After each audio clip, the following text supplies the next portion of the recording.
Hello, friends. This is Dave Hurwitz, executive editor at ClassicsToday.com.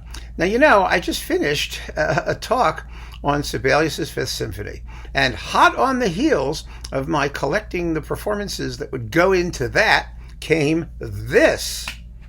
The Deutsche Grammophon remastered collected box of Herbert von Karajan's complete Sibelius recordings for that label. Isn't that exciting? Well, actually it is, for a number of reasons. But this consists of 5 CDs of stuff, some of it duplicated, naturally, this being Karajan, plus a Blu-ray disc that has all of the analog stuff in 3 audiophile formats, including Dolby Atmos. I have to digress. And if you don't want the digression, please feel free to tune in 40 minutes down the road or so, but I'm going to digress. I do not have a Blu-ray player. I probably never will have a Blu-ray player. I couldn't care less about the latest in audio stuff. And it's not because I'm not an audiophile. I started out that way. I really did. I wanted the best. I wanted expensive equipment. I went to high-end audio shows. I saw those fabulous amplifiers, with the massive cables where you turned them on and the lights on the eastern seaboard dimmed. I mean, I do. I have custom-made speakers, which is as far as I'm going to go into my stereo system, folks. Beautiful stuff, and friends who are heavy-duty audiophiles. I knew all those people who wrote for the Absolute Sound. I mean, I had my day. But I gave it up, and it was the industry itself that chased me away. How did they do it? They did it because there was a time when the industry, the audio industry, technology people, and the record labels were somewhat aligned. Remember, originally, a lot of them even made playback equipment, like back in the days of 78. You got your Victrola, which is RCA Victor. You had the stuff to play what they made. But since then, there has been this continuing divergence. And right now, the audio universe and the record playing universe are totally misaligned.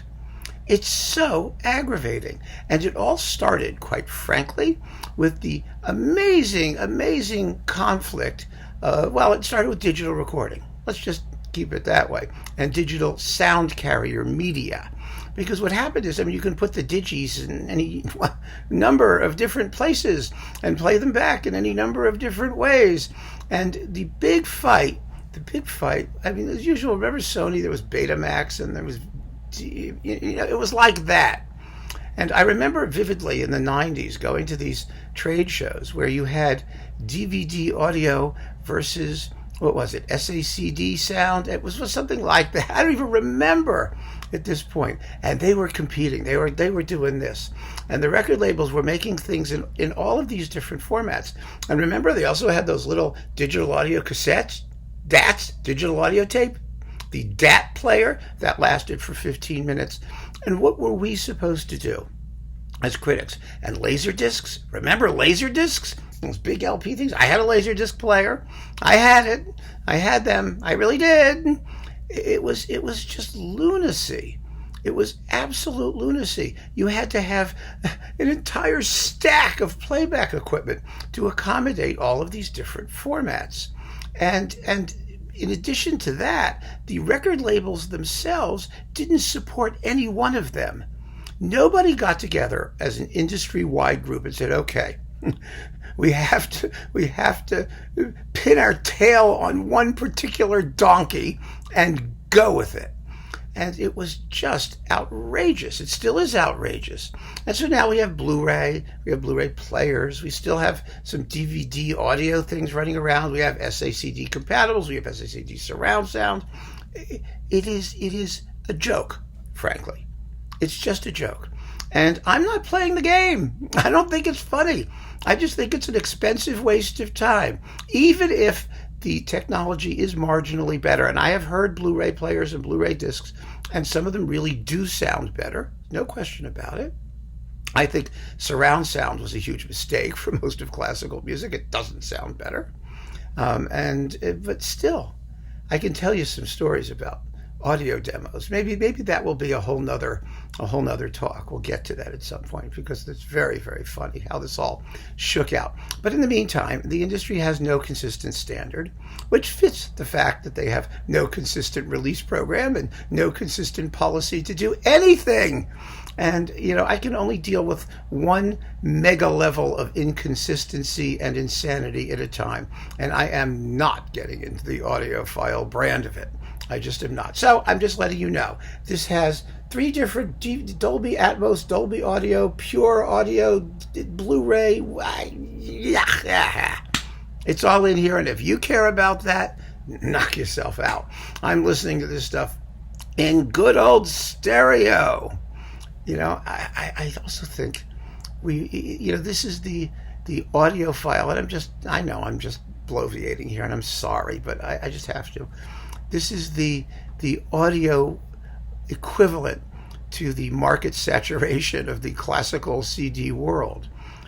Why not have 500 performances of Beethoven's Fifth on 500 different audio formats requiring 500 different kinds of sound reproduction equipment?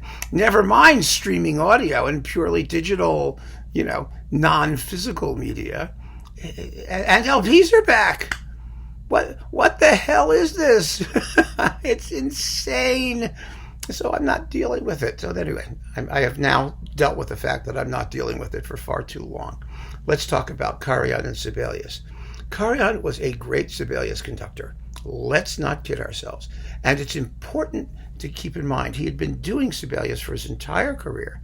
I mean, since his Philharmonia days in mono for EMI, and he started a little stereo there as well.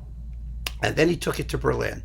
And that was a big deal because Sibelius in the UK, which is, of course, where EMI was based, and Sibelius in America, that was not a big deal.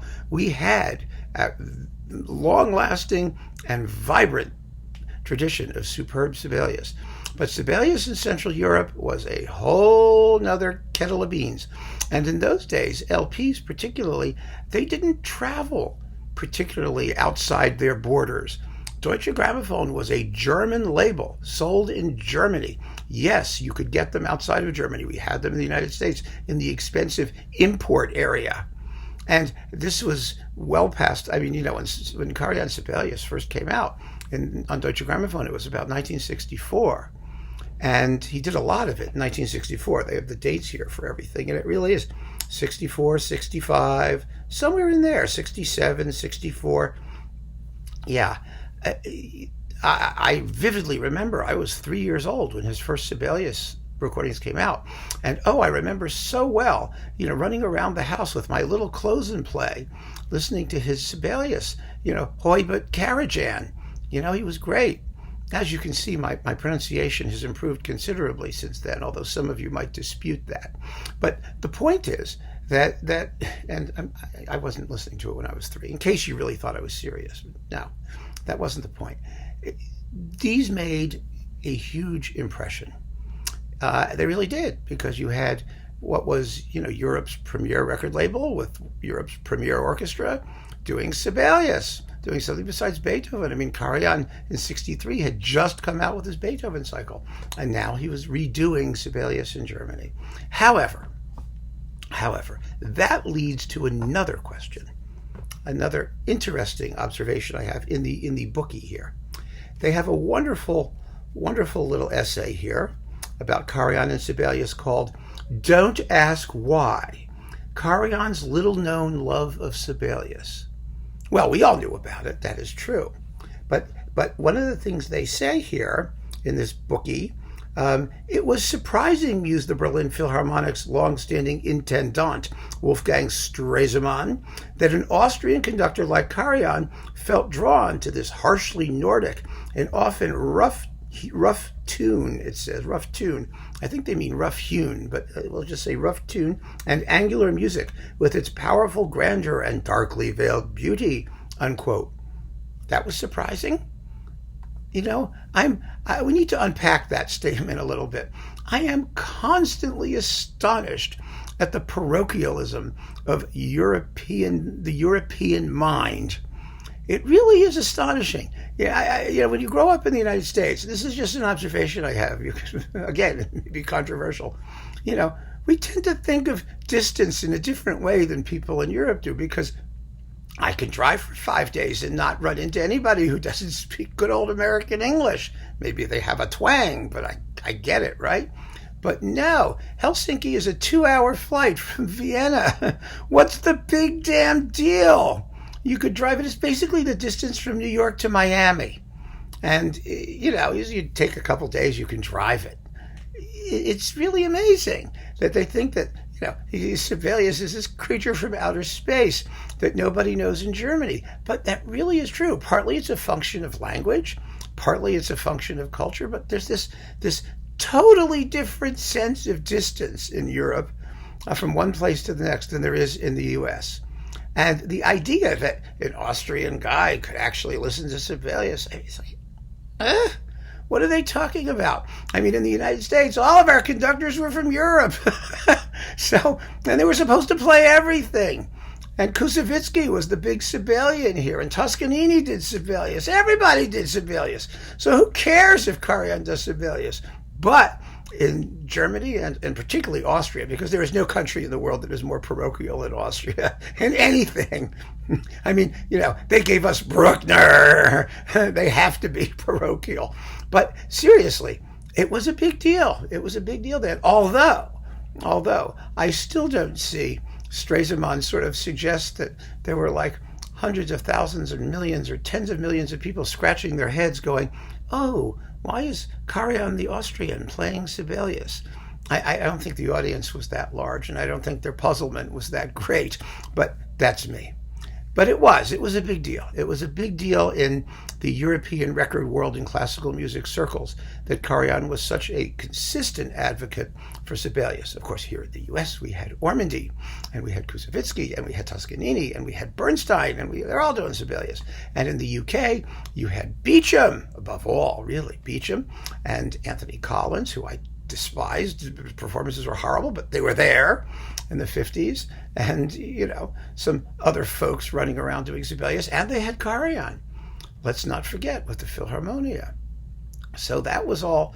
It was not news when Karajan started doing it, at least as far as we were concerned. And I think for that reason, Karajan's Sibelius recordings were not regarded in the U.S. with quite the same astonishment as they were in Central Europe, particularly, or in Europe more generally, because Sibelius did not need the Berlin blessing for us to love him.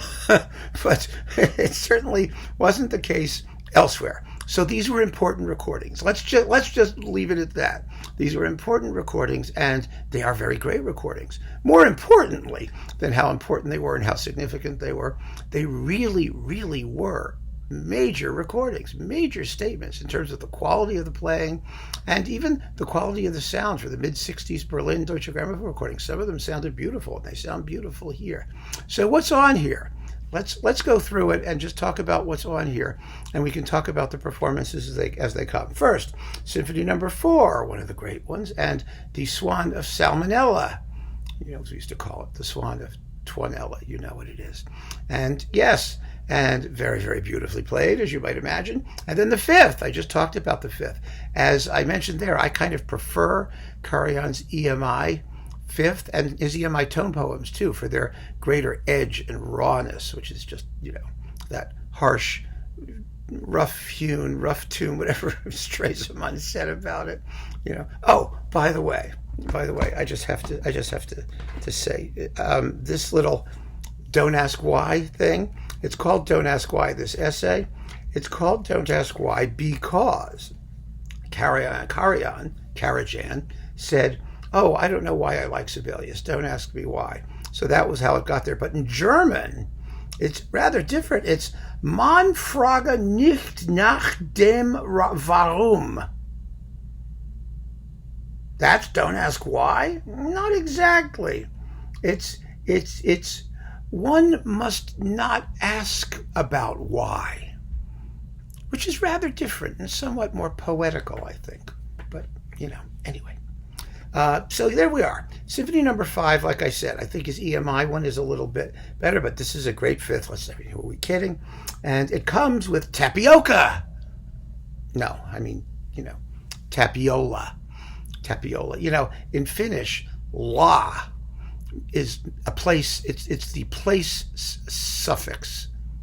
It's the, in the Finnish has like 22 cases and modes or something like that. And if you say la, it means you're at the place of, like Ainola, his home, Sibelius' home, that's Aino's place. So Tapiola is Tapio, who is the forest god, the dwelling of the forest god's hangout, his man cave, Tapiola. We used to call it tapioca because so many performances took the form of this sort of shapeless sonic pudding. But Karajan's is not a shapeless sonic pudding. Karajan was a great tapiolist, tapiolanik, whatever you call him. He was a tapiolist. And he recorded it 4 times, of course, or at least 4 times. And it with amazing consistency. I mean, this has the 64, the 80-something performance, and they differ by a whopping 1 second. And they're all very slow. They're 20 minutes long. I mean, Gibson gets through it in 16 minutes. So does Berglund, I think. It's taken as little as 14 minutes. But Karajan takes 20. It is one of the slowest ever tapiolas, but it's beautifully sustained because, of course, he has the amazing string section. There are times when I wish he allowed his strings a little bit less legato and a little more rhythm. Like you can never tell how many notes the opening motive has. It's bia da da da dum bum bum bum or something like that. And here you hear.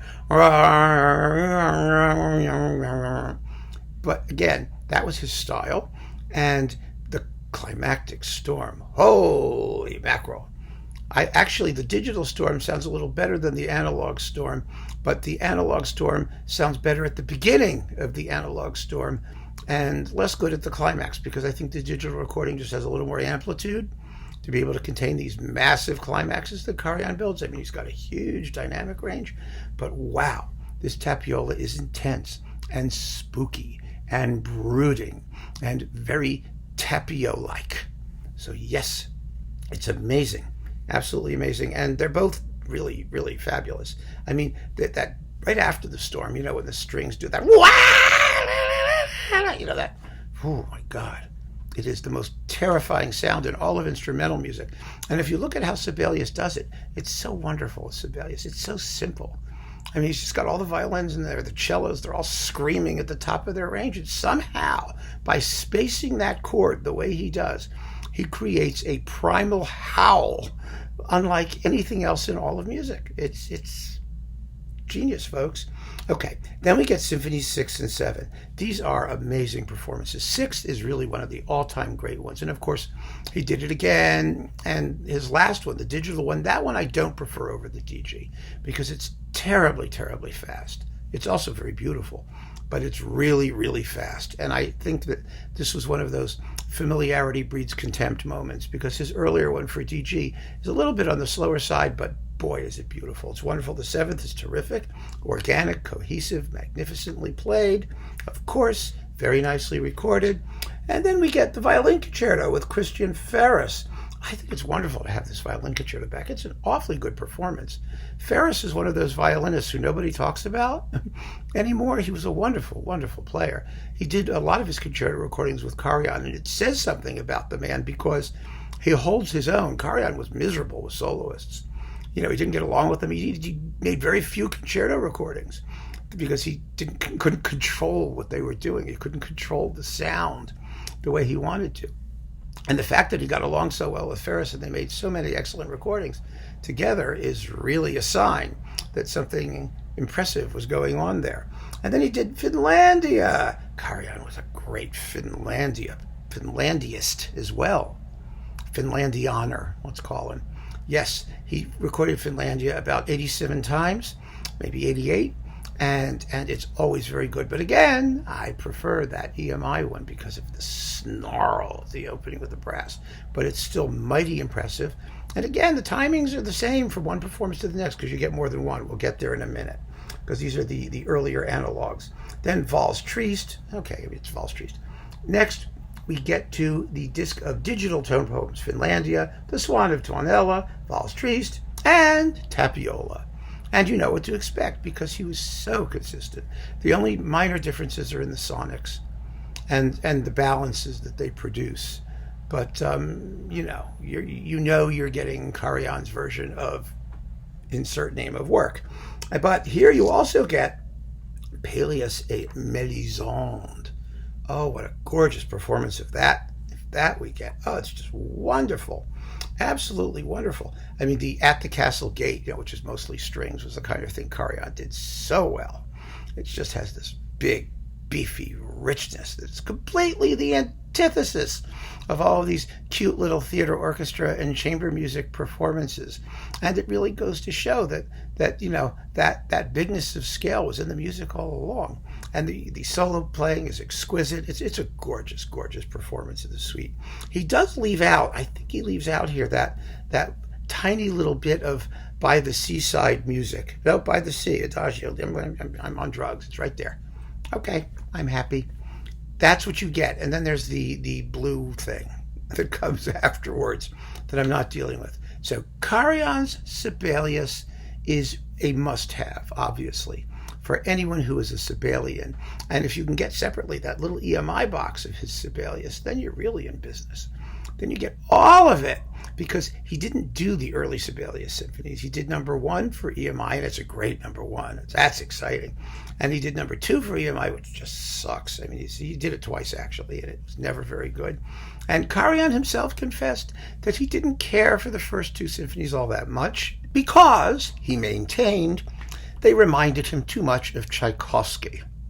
Of course, the fact that they reminded him too much of Tchaikovsky did not prevent him from making recordings of it. But I get a sense that with the second symphony, you could tell he didn't much care for it. And you really just shouldn't have done it if you didn't care for it. Karajan was kind of famous for making records of things he didn't like just so that he could say he made the record. He was like that with early Schubert symphonies. And I think Schubert's Ninth, too. He said he didn't like it. So he'll only make 3 recordings of it instead of 6. I mean, that was what happened when Karajan didn't like something. You only got 3 or 4 multiple versions across several labels and a video. Let's not forget the video on Sony. These people. Enough of them. All right. So, in short, you should have Karajan Sibelius. It is wonderful. It's absolutely wonderful. It's nicely packaged in a classy little box. They get to charge you more because they have 5 discs. They could have fit it all on 3, probably. And, of course, you get the fabulous Blu-ray thing, which you can spend $11,000 buying all of the equipment and speakers and a house with the appropriate room and the architect to design it and the electricians to install it, all so that you can hear this in not very appealing surround sound. Now, I haven't heard it. I can't say it's not very appealing, but my wager is that it's kind of just annoying because most of these surround sound technology things are not very good. Read Victor Carr's review on ClassicsToday.com, by the way, of the Dudamel Mahler 8th, which speaks quite eloquently of the pointlessness of the surround experience in large works in the classical repertoire. That has been my experience as well. And so I leave you with that thought, but with the urging that you hear Karajan Sibelius if you don't know it yet. Most of you who like Sibelius will have heard it, of course, but you want to block out the little yellow cartouche there. I mean, that might be terrible. Anyway, give it a shot. It's great. It's just great. And it's a real moment in the history of Sibelius on disc. And moments make for some magnificent records sometimes. This was a case where they did. So keep on listening, folks. Thank you for joining me. Take care.